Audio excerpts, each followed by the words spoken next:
Loni chairman ने जिला अधिकारी और एसएसपी गाजियाबाद से की मुलाकात।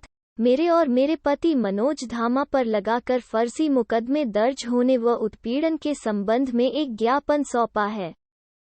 रंजीता धामा ने कहा, 5 सालों में झूठे मुकदमे हमारे 300 करोड़ के घोटाले की फाइलें गायब हो गई। फाइल रख रखाव का काम वहाँ के स्थानीय कर्मचारियों का होता है।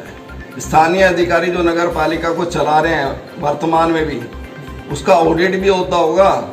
जो 5 साल में ऑडिट होता है, स्पेशल ऑडिट भी होता है, हर साल ऑडिट होता है। तो जब ये फाइलें गायब नहीं होती हैं और जब मुझे लोकायुक्त से पूरी तरह से क्लीन चिट मिली और क्लीन चिट मिलने के बाद में पाक साफ मैं निकला, और उसके बावजूद आए दिन किसी ना किसी गुर्गे को लगा के अन्य अन्य नामों से मुख्यमंत्री से, आदरणीय मुख्यमंत्री जी से या पोर्टल पे शिकायतें करके और उन्हें डीएम साहब के माध्यम से यहाँ भिजवाया जाता है।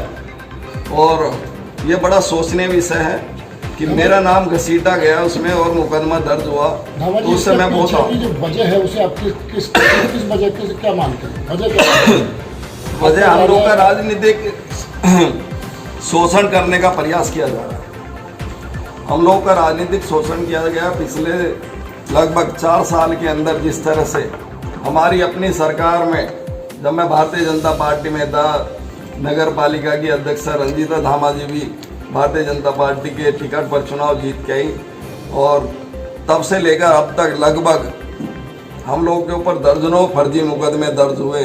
सब लोगों से हमने गुहार लगाई, लेकिन कहीं हमें आश्वासन के सिवा कोई और रास्ता नहीं मिला। इसके पीछे एक स्थानीय जनप्रतिनिधि लोनी का पूरी उसका काम है सिर्फ मनोज धामा और उसके परिवार को बदनाम करे और किस तरह से अपनी राजनीति को बचा के रख सकता है, ये मकसद है। लेकिन लोनी की जनता इस बात को समझती भी है। मुझे फर्जी मुकदमे में जेल भिजवाकर गैंग रेप के और 6.5 महीने जिस तरह से मुझे वहाँ प्रताड़ित करने का प्रयास किया गया, वो चीज़ें भी बड़ी सोचनीय है कि किस तरह से हम न्याय की बात करते हैं।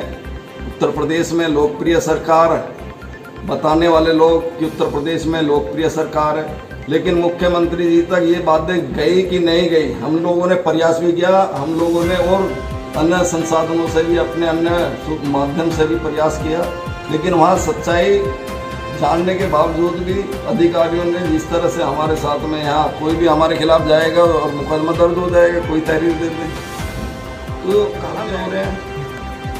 और प्लॉटों पे कब्जा होने के बाद में सरकारी भूमि और कई करोड़ रुपए की सरकारी भूमि को बेच दिया यहाँ के भूमाफियाओं ने। उनके खिलाफ कार्रवाई नहीं होती क्योंकि उनको संरक्षण प्राप्त हो है। आपका रेत खनन देखिए, गंगा माँ की बात करते हैं, जमुना माँ की बात करते हैं, और उसका सीना किस तरह से चीर दिया। रात के समय पर पोपलाइन चलती है, अवैध तरीके से रेत खनन हो रहा है लोनी के अंदर, फैक्ट्रियों से अवैध वसूली की जाती है। और जो प्रॉपर्टी डीलर होते हैं, कॉलोनाइजर होते हैं, जो ज़मीन को गरीब लोग जो आशियाना बनाते हैं, उसके बाद उन गरीब लोगों के ऊपर बिल्डोजर चलते हैं, और जब उनके पास में पैसा पहुंच जाता है तो वो ही एकदम फिर दोबारा से काम शुरू हो जाता है। काम तो यहाँ सारे गलत चल रहे हैं, बहुत काम ऐसे हैं और उसको सबको पता है। अधिकारी दबाव में, मैं अधिकारियों से यही कहना चाहता हूँ कि आप अपने विवेक से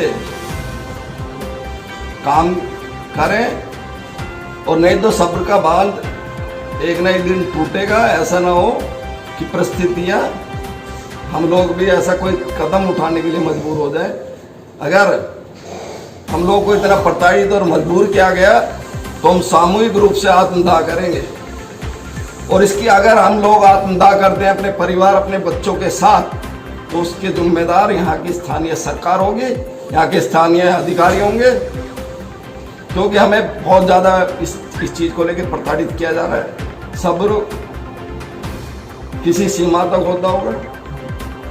हम लोग भी परिवार के लोग हैं, बच्चे भी हैं हमारे, हम हर चीज़ देखनी पड़ती है। इस तरह से हमारा आना जाना बंद हो जाएगा, घरों से निकलना बंद हो जाएगा। तहरीर में बंदूक तान देने की बात करेंगे, सीसीटीवी फुटेज कुछ सामने, मैं कह तो रहा हूँ, लेके आइए, कोई एक आदमी तो हो वहाँ पे सीसीटीवी कैमरों की आप जांच कराइए, या वीडियोग्राफी भी हुई होगी। जिस मान लीजिए किसी कार्यक्रम में हम शरीक होते तो वहाँ फोटो भी खींचते होंगे, वहाँ पे वीडियोग्राफी भी होती होगी, वीडियो भी बनाई जाती है, सीसीटीवी कैमरे भी लगे होंगे। जब मेरे पास में अपने निजी सुरक्षा कर्मी है तो फिर मुझे राइफल या बंदूक उठाने की क्या आवश्यकता पड़ी? जिलाधिकारी महोदय से भी मिली हूँ और वरिष्ठ पुलिस अधीक्षक गाजियाबाद मुनीराज जी से भी है। मैंने एक ज्ञापन दिया है। दरअसल बात यह है कि 7 तारीख को एक जागरण के कार्यक्रम में धामा जी किसी के बुलावे पर उनके घर गए थे। सचिन शर्मा जी उनका भी नाम है, वो मेरे साथ मौजूद भी हैं यहाँ पर।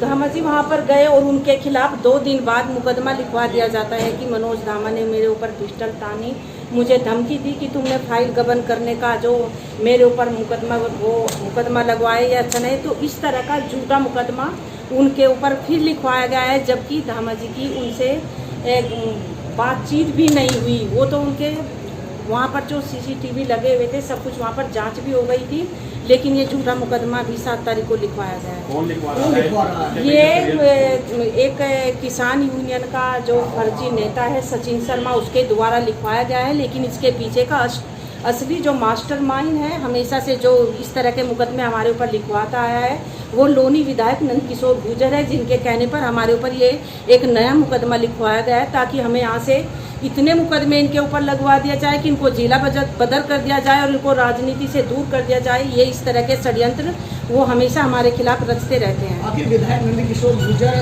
क्यों रचते रहते हैं? वजह क्या है इसका? नंदकिशोर गुर्जर ये इस तरह इसलिए रचते हैं क्योंकि वो जानते हैं कि मनोज धामा जी एक लोकप्रिय जनप्रतिनिधि रहे हैं। उन्होंने लोनी में तमाम विकास कार्य कराए हैं और उन्हीं के नक्शे कदम पर चलते हुए जब से मैं लोनी नगर पालिका अध्यक्ष बनी हूँ, तब से वो विकास जो हमने वहाँ पर कराया है उससे जनता हमें पसंद करती है। लोनी विधायक को जनता जो हमें पसंद करती है, ये चीज़ें रास नहीं आती है और वो चाहते हैं कि किस तरह से इनको राजनीति से दूर किया जाए।